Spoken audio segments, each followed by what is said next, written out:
Iyon, for today's video, tayo magluluto na rin. Aring aming hapunan nung isang araw. Beef mechado kung tawagin. Kung paano lutuin ay gari nilaang. Uunahin na natin gayatin ay aring karne, gawa ng ibababad pa. Ang ginamit ko nga palang aray ay beef brisket. Ginayat ko lang ng garne kalalaki. Tapos gagamit tayo ng dilaw na mixing bowl para lalong malasa. Ay kung wala kayong dilaw ay bumili muna kayo. Akin na rin pasasarapin, titimplahan ko na aray ng kalamansi. Kaunting takdak ng toyo.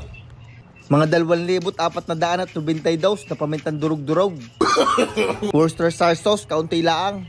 At kaunti lang din na ring nor seasoning. At gamit ng malinis na kamay at bagong nail cutter na kuko, atin na rin hahaluin.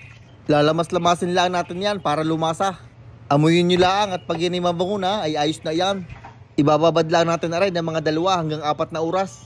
Para naman sa mga gulay, gagamit ako ng 2 pirasong carrots, gagiyatin ko lang ng paggarinay. 1 pirasong patatas, garni kalalaki. Ginamitan ko lang ng panggayat na aray, nakalimutan ko na naman ang tawag, kayo nang bahala. Lalagyan ko din na rin ng green bell pepper para lalong makulay.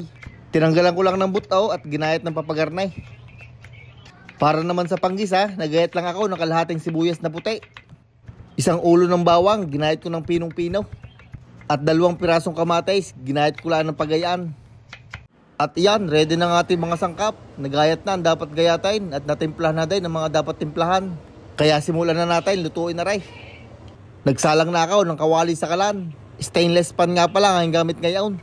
Naglagay ako ng mantika at nung uminit, una ko nang sinalang ang mga carrots at patatas. Lalagyan ko lang aray ng tig 68 asin at paminta. Gigisahin ko lang aray hanggang medyo matusta parang garnay.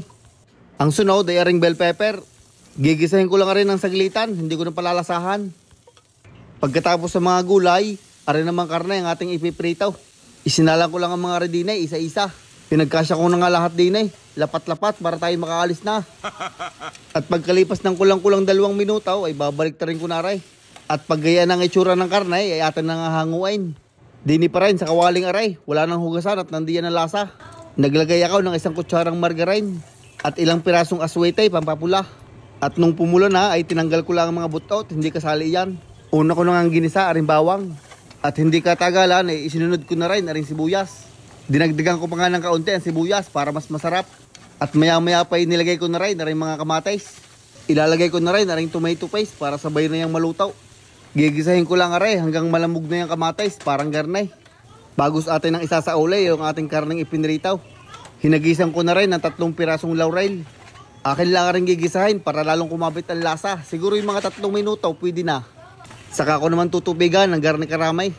At yung pinagbabaran ng karne ay ilalagay na din natin. Hinagisan ko din ng 1 pirasong beef nor cube. Hahaluin lang rin ng saglit, sabay atin ang tatakpan para lumambot. Aring ipalalambutin ko ng mga 1 hanggang 2 oras. Kaya kada 15 o 20 minutos ay hinahalo ko para masiguradong hindi masusunog ang ilalim. At pagkalipas ng kulang-kulang 2 oras nga, lumambot na nga rin aring karne. Kaya lalagyan ko na ng 1 pirasong siling labuyaw. At isasabay ko na rin aring mga gulay para tuluyan na yung malutaw. Hahaluin ko lang rin ng saglit, sabay tatakpan na uli. At pagkalipas ng mga 5 hanggang 10 minuto o pag malambot na mga gulay ay pwede na iyan. Luto na nga ang ating beef mechado. Digay kadali lang lutuin, ang matagal lang ay palambutin. Pwede naman kayong gumamit ng pressure cooker para mas mabilis. At kung gusto nyo pang mas mabilis, ay humanap na lang kayo ng fiestahan at baka meron doon. Ay siya, ako'y sasandok na nga at talagang napakatagal nung aking pinag-intay na iyaw. Ay paggarna yung ulam, dublihin nyo na ang sinain kung ayaw nyo magkagalay. Ay siya, ay paano? Dating gaway, ikakain ko na lang kayo. First round, start!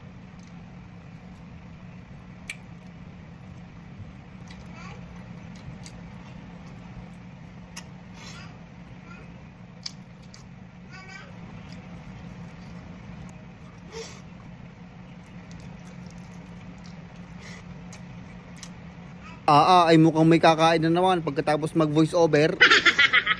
Ay siya, hanggang doon na lang at talagang nakakagutom. Maraming salamat sa inyong palaging panonood. Ay huwag niyong kakalimutang mag-like, share, comment, and follow na rin sa mga hindi pa nagpa-follow. Salamat! Shoutout nga pala kay Rolly Reyta from Batangas, kay Odna RB, Tito Odin ng Paranaque, kay Gino Colarina ng Camarines Sur, at kay Cedric Galvez Padua. Maraming salamat mga idol at mag-ingat kayo palagi.